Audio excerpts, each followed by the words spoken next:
With the YouTube adpocalypse still looming over many channels, if you want to support this one, check out my Teespring store for the latest merch.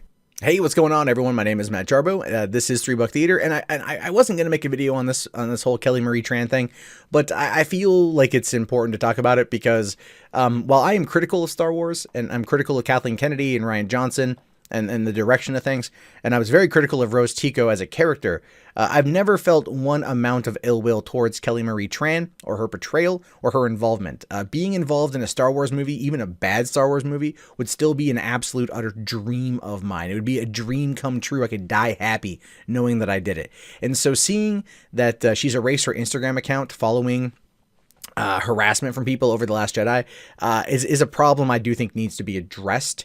But there are a lot of elements at play here, I think. Now, it says that Kelly Marie Tran, the Vietnamese-American actress who portrayed Rose Tico in Star Wars The Last Jedi, spent the weekend deleting her Instagram posts, leaving behind a completely barren account. It should be noted that she has not gone as far as to delete the account entirely. Well, of course not, but at this point, basically, it's, kind of like pretty apparent that's the way things are. Figuring out the roadmap that led to these events requires some attention to Tran's turn as Rose's as in episode 9. As a young actress in the early stage of her career, her successful casting in the part seemed like kismet, and her uniquely earnest and grateful energy demonstrated that events and press conferences prior to the release singled her out as one of the film's most prominent personalities, on and off screen. It was widely reported that Rose was The Last Jedi's biggest new role, and that Tran made headlines with specific social media posts, such as when she wore her Vietnamese garment alongside actress, I can't pronounce these names, I'm not even going to try, sorry. In Instagram posts featuring the pair, she shared insights about her heritage and thanked her immigrant parents for their help and support. Now, here's the thing. The internet, and this is just a natural fact of the internet, something I think we all can agree with, something we all can agree on, they tend to hate something that's bright and shiny. If you like something, they will find a way to destroy you over it. That is just the way that they are, right? Trust me, I said I like Solo. You will find people commenting saying you're a piece of shit for liking Solo. It happens. It really happens. It's a very volatile beast, the internet, but this is a lot of what goes on. If you have a bright and bubbly personality, people will try to make a cynic out of you. I think it's something that we do in our society as a whole, and I think it does also add to the fact that there's not a lot there for us to really love anymore. I think it's a societal problem.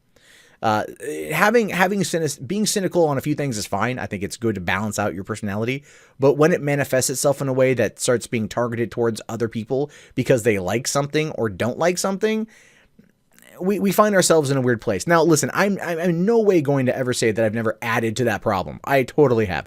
This is my job. I talk about these issues, and I've been very cynical towards a couple things over the years, and I've been very cynical towards The Last Jedi. But as I said at the beginning of this, none of that was ever directed towards Kelly Marie Tran, not in any way, shape, or form.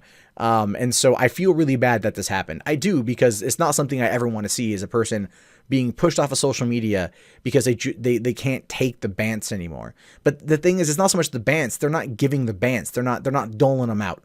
If they were doling them out, it wouldn't be as big of an issue. But if you're just trying to live your life and be excited for doing something and people are just being absolute cunts, yeah, like I can see that being a problem. Now, through Instagram, she utilized her earned spotlight to express words of positive encouragement and empowerment, but it was those same actions that also led to her increased attention and trolling by Star Wars' more toxic and regressive fans. Look, Rose Tico as a character, oh god, terrible. Just terrible. People say Rey's a Mary Sue. I would argue that Rose is clearly more of a Mary Sue than Rey. But at the same time, it's not her fault. It's not her fault. She is just an actress. She's playing a character. She's not a real person. Very similar to when the actress who plays Skylar in Breaking Bad. By the time the last season rolled around, she hated social media because of the amount of shit she got for being Skylar, being that character. People do find ways to associate the actor to the character because this is the physical embodiment of that they're seeing on the screen. Ultimately, though, it's just a part. Be mad at the writers. But if the portrayal makes you that mad, then the actor's done their job, but that doesn't mean they need to be, shit on for it. She says, now those posts and any other have all been completely deleted, leaving behind a desolate Instagram page for her 191,000 followers and the poignant page description, afraid but doing it anyway. And that makes it even worse. It's just like she's trying to make it in Hollywood. She did.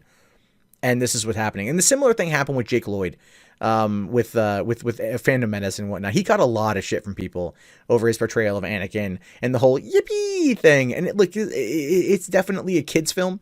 Episode 1 is definitely a kid's movie, at least anything with him in it.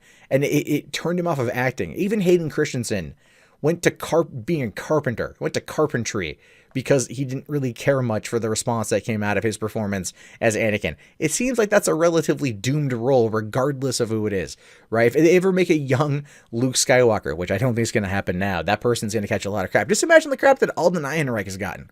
You know what I mean? Like, this is, I'm not going to lie, guys, this is a bit of a problem. It is a bit of a problem, because I don't think it needs, I don't think it needs to happen. But here's again, let's finish this up here. So, okay, these events are hardly unprecedented, with countless instances of targeted harassment for Tran, fellow Star Wars co-star Daisy Ridley, and other actors in the franchise, and oftentimes women. Ridley outright deleted her Instagram account in 2017 after reading negative comments criticizing her physical appearance and photos from an event held in tribute to the victims of the Pulse Massacre. Yeah, I mean, sometimes you hit your threshold. I'm not going to lie. Sometimes you just hit that threshold and you just want out. As of Tran's semi-departure from social media, Ridley has not returned to the platform. Instagram is, I'd argue, way more toxic than Twitter. I feel like it is. I feel like Instagram is far more toxic. But there's another thing here that these people should do, is, quite frankly, don't read the comments. That is like the best course of action you could do. Don't read the comments. Twitter at least has a mute feature, and I have muted the hell out of trolls recently, because people found an old video of mine where I got a silver play button on my main channel and I cried. And I posted the video because it's a proud moment. I think it's a very proud moment. What people don't really know about that is a few months prior to that is I was swatted. And that's when someone called the police, said I was going to kill my kids, which I didn't have any at the time. SWAT came to my house or my apartment. I went outside. There was a shotgun in my face. The only way to describe that event is that somebody sent the police there to kill me. And after the events surrounding Andrew Finch in Kansas from the end of last year, where a swatting incident turned deadly, there was no better way to describe what happened to me. Someone sent the police to kill me. It was an attempted murder. I'm still here, but this is also part of the job. My job is social commentary. My job is commentating on Hollywood and commentating on entertainment. This is what I've chosen to do. So there is always going to be backlash here.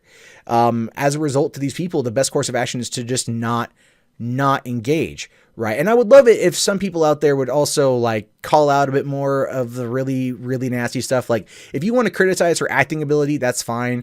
Physical appearance and stuff like that, like, nah, like, leave that alone. Because that's like, you know, nothing you can really do about, really. I mean, plastic surgery is a thing, but at the same time, it's like, it's not productive to the conversation. It's just being spiteful to be spiteful, and that doesn't help anyone. Now, Star Wars trolls have been active ever since the new episodes first launched, resorting to various stages of strategies of hate campaigning. There's reasons why, too, for that, I think. With Tran being a noted target for racist page vandalism on the fan site Wikipedia, that's terrible right there. Come on, guys. Like, I mean, if you want to troll, but, like, troll better, right? Like, just troll better. Like, be funny about it. Because then it's like, ooh, that was a good one, you got me, versus like, you're kind of a scummy piece of crap. With Twitter fans voicing their frustration that another target for bullying may have to avoid the public eye in pursuit of self-care, which is just, it's true, man. It's true. But okay, listen. Now, people out there listening to this right now might be thinking that I'm blaming Star Wars fans for this. I'm not. There's trolls, and the trolls are dicks. And they could be third-party trolls. We don't know.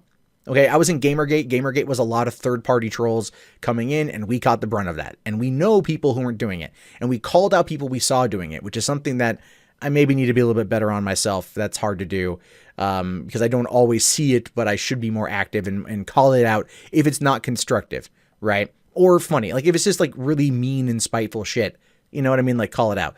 But there's another thing too that I saw that's definitely going to kind of hurt, I think, a lot of the comments on this. You got Ryan Johnson here on Twitter saying, on social media, a few unhealthy people can cast a big shadow on the wall, but over the past 4 years, I've met lots of real fellow Star Wars fans.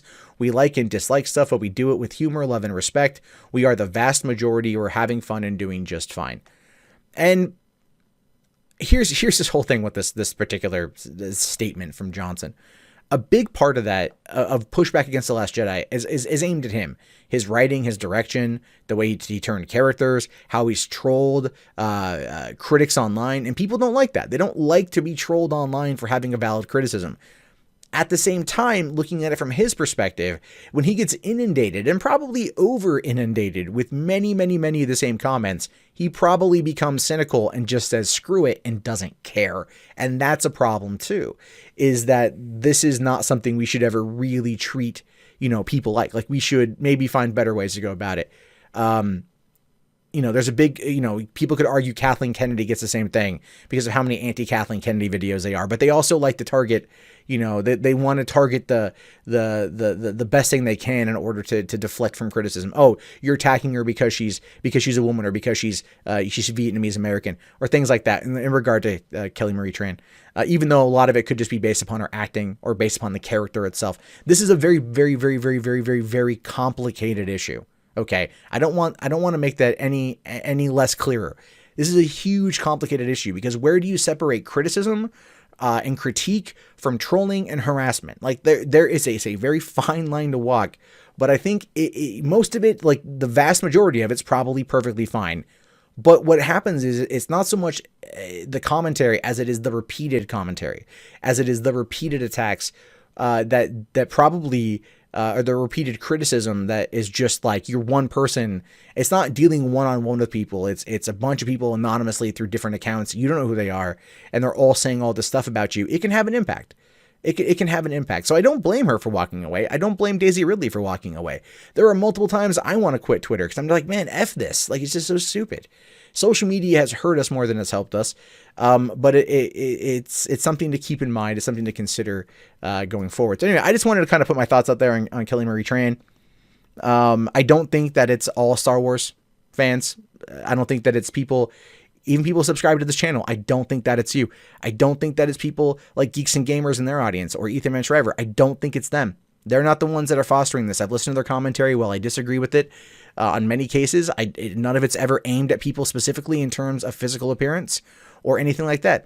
These are people that are quite possibly third-party trolls that know they can get the group blamed for something else. Very similar to what happened with Ghostbusters and how the media targeted rabid Ghostbuster fans for not liking the movie because of women, versus the movie itself being a pile of absolute garbage. So it's just something to consider down the road. And I'm going to do another video on this subject here, but when I also talk about how a lot of it could be just being animosity from other creators that are in Star Wars that are attacking the fan base, you've got something like this right here, which will be its own video here in a minute.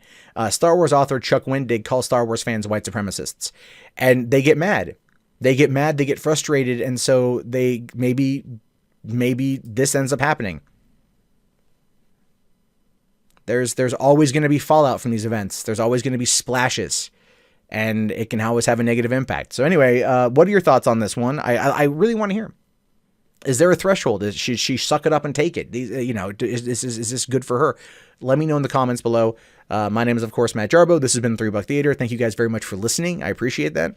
If you haven't already, please thumbs up the video, subscribe to the channel, check back often for more commentary from me. If you want to support the channel, Patreon's a good way to go about it. Teespring.com is a good way to go about it, or just watch more videos. And if you want, you can do that right now.